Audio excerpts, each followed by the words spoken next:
This video is sponsored by Ram Ram Group of Companies, co-sponsored by Nature House and Bhaiya Ji Silver Coated Ilaichi। सारे अधिकारी भ्रष्ट हैं, लूटपाट का राज चल रहा है। वो मंत्री पता नहीं किस टाइप के हैं जो उस विभाग के, जो वो अपने अधिकारियों पे लगाम नहीं लगा रहे हैं। इन कौन सा मंत्री है जो इनका सचिव इनका बात सुनता है? जो इनके विभागीय मंत्री हैं और जो उनके प्रमुख सचिव हैं, इन दोनों लोगों में समन्वय नहीं है। मंत्री ने अगर आवाज उठाई तो मंत्री उनको मुर्गा बना देगा बिना अगर मंत्री की इजाजत के किया है। मंत्री का भी एक पद होता है। नमस्कार, आप देख रहे हैं खबर चौक और मैं हूं अमन सिंह वत्स आपके साथ। यूपी में सूबे के मुखिया योगी आदित्यनाथ जी एक तरफ भ्रष्टाचार को लेकर जीरो टॉलरेंस की बात करते हैं, दूसरी तरफ अब प्रशासनिक और सियासी घमासान मचा हुआ है तबादलों को लेकर। एक विभाग है, उसके मुखिया ने ये कहा है कि हमारे विभाग के तमाम अधिकारी ऐसे हैं जिन्होंने ट्रांसफर की एक ऐसी लिस्ट बनाई जिस पर मुझसे कोई राय सलाह नहीं लिया गया। इस मामले को लेकर वो सूबे के मुखिया के पास पहुंचते हैं और मुखिया यानी कि योगी आदित्यनाथ जी इस पूरे मामले पर उन्होंने रोक लगा दी है और जांच के आदेश दिए हैं। तो क्या इस सरकार में ट्रांसफर पोस्टिंग को लेकर जो बवाल मचा है, क्या ये लाजमी है? इस पर लखनऊ के लोगों का क्या कहना है, आज उन्हीं से जानेंगे। सियासी बवाल मचा हुआ है ट्रांसफर को लेके यूपी में ही। देखिए, मैं आपको आपके चैनल पर अब ये कहते या सुनते जवाब देने में भी शर्म लगती है कि विभागीय मंत्री कहता है कि हमारा अधिकारी ट्रांसफर का सारी लिस्ट बना देता है। मुझे जानकारी इस बात की नहीं है। तो पहला सवाल तो ये कि जोगी जी को उस मंत्री को बर्खास्त कर देना चाहिए, इसलिए कि जो मंत्री अपने कैडर की भूमिका को, प्रशासनिक क्षमता को, प्रशासनिक समावेश को मुकम्मल न रख सके, उस मंत्री को अपने पद पर बने रहने का कोई अधिकार नहीं है। इसमें मुख्य जो मंत्री है विभागीय, उसका क्या दोष है? अगर अधिकारी उसके संज्ञान में नहीं ला रहे हैं इन चीजों को, तो उसकी क्या गलती है? देखिए साहब, आप पढ़े लिखे हैं, आप थोड़ा बहुत तो हम भी पढ़े लिखे हैं। जब तक मंत्री का, विभागीय मंत्री का अनुमोदन नहीं होता, उसकी प्रक्रिया है स्थानांतरण नीति का।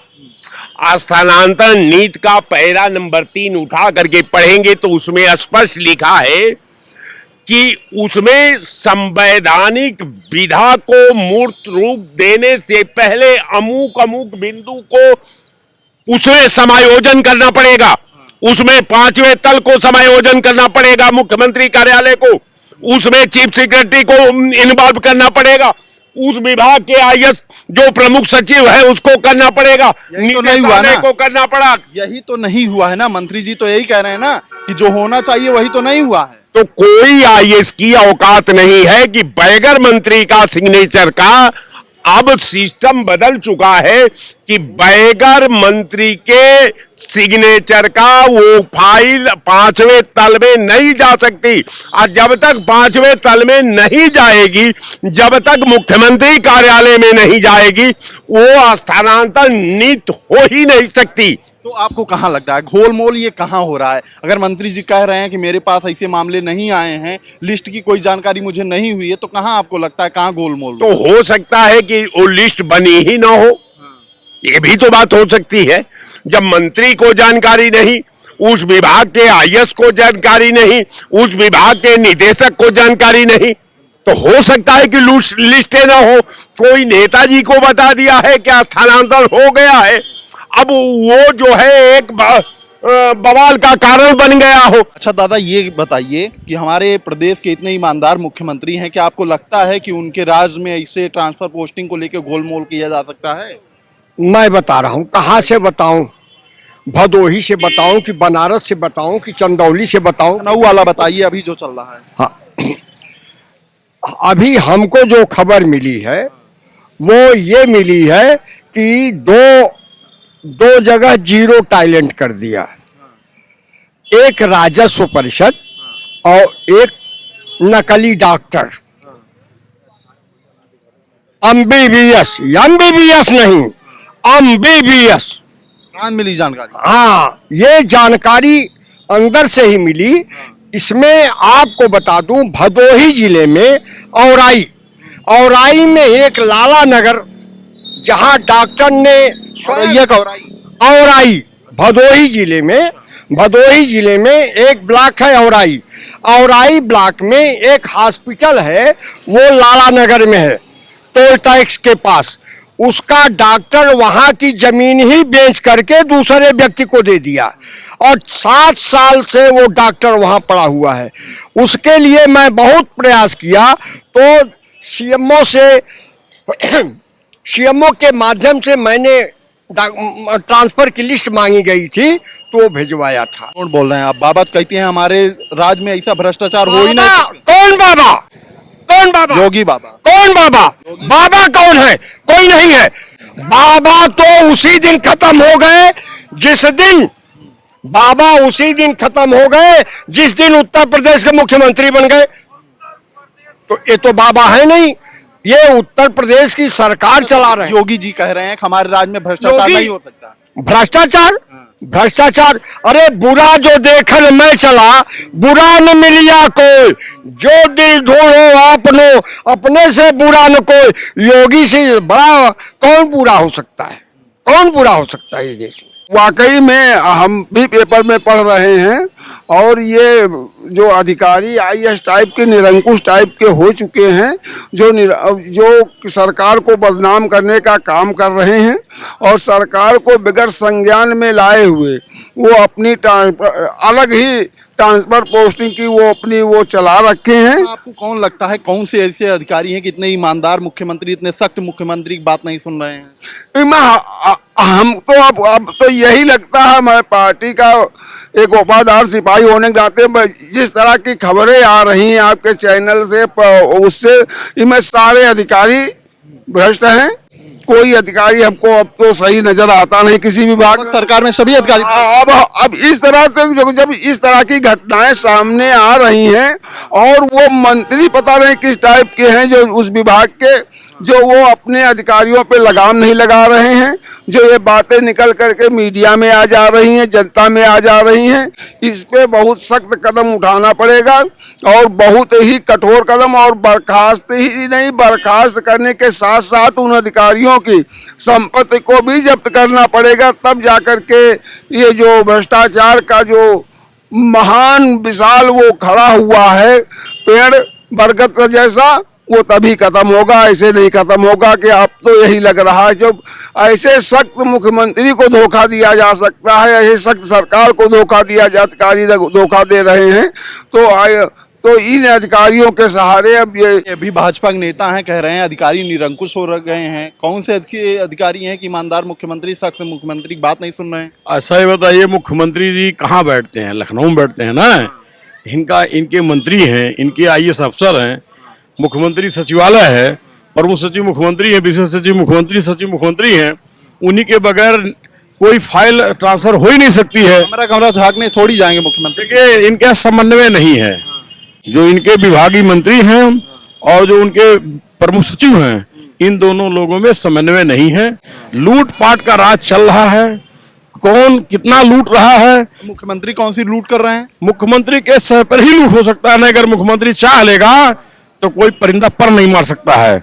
लेकिन मंत्री तो ईमानदार है ना। सवाल ही नहीं पैदा होता कैसे ईमानदार, किस बात का ईमानदार? आपके चैनल के माध्यम से पूछना चाहता है, जो हस्तांतरण नीति है, इनका हस्तांतरण नीति में ही इसका मतलब गड़बड़ी है। कुछ लोग लूट रहे हैं। इनके जानकारी हुई बाबा को तुरंत कार्यवाही कर दिया, स्थगन आदेश हुआ कैसे? इसका मतलब इनका इकबाल बुलंद नहीं है। इसका मतलब कि इनका कोई भय नहीं है।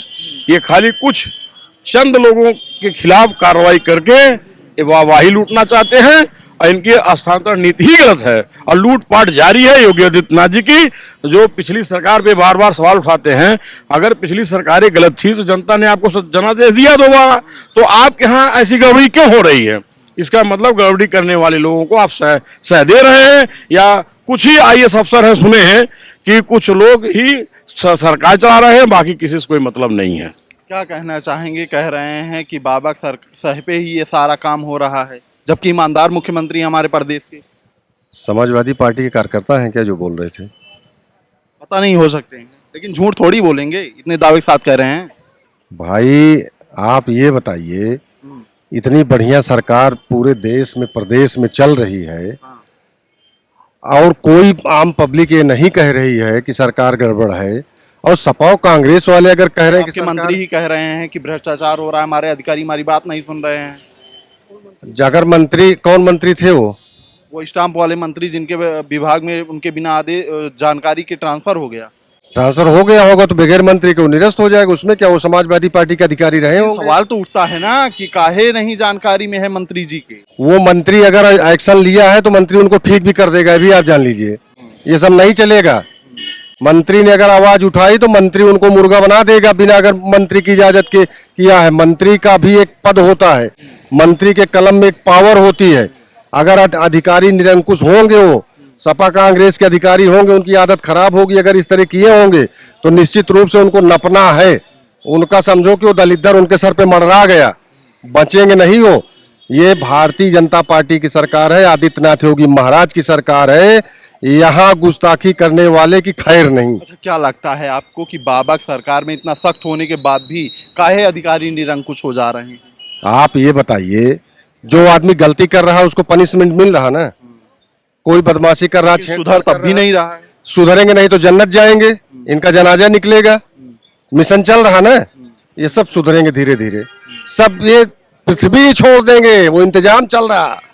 ये भारतीय जनता पार्टी की सरकार है, कोई बख्शा नहीं जाएगा। इनका राम नाम सत्य है। क्या लगता है भ्रष्टाचार खत्म हो पाएगा जिस तरीके से मामले दिन प्रतिदिन सामने आ रहे हैं? जो भाई साहब कह रहे थे उनको खत्म कर दिया जाएगा। तो मुझे खाली पिछड़ा दलित मुसलमान आता, बीटीएल नहीं आता, ब्राह्मण ठाकुर लाला नहीं आता। और रही बात जो कौन सा मंत्री है जो इनका सचिव इनका बात सुनता है? वो पिछड़े दलित के समाज से आते हैं ना, तो सचिव मंत्री आते, सचिव उनका बतिया नहीं सुनता, चाहे राजभर हो, चाहे निषाद पार्टी के राष्ट्रीय अध्यक्ष हो, चाहे डॉक्टर संजय निषाद हो। कौन से ये लोग अपने विभाग में कौन से अपने समाज के लिए परिवर्तन कर दिया उसमें? तो ये तमाम लखनऊ के लोग थे जिनका ये साफ तौर पर कहना है कि मुख्यमंत्री तो कहीं ना कहीं से सख्ती दिखाई रहे हैं, जीरो टॉलरेंस की बात कर रहे हैं भ्रष्टाचार को लेके, लेकिन इनके यहाँ कुछ से अधिकारी हैं जो निरंकुश हो गए हैं, मंत्रियों की नहीं सुन रहे हैं और स्वयं बाबा की भी नहीं सुन रहे हैं। इस बातचीत में इतना ही। देखते रहिए खबर चौक। शुक्रिया। New public inter college Lucknow, admission open. For more information call 0522 282232 और 7755 089585।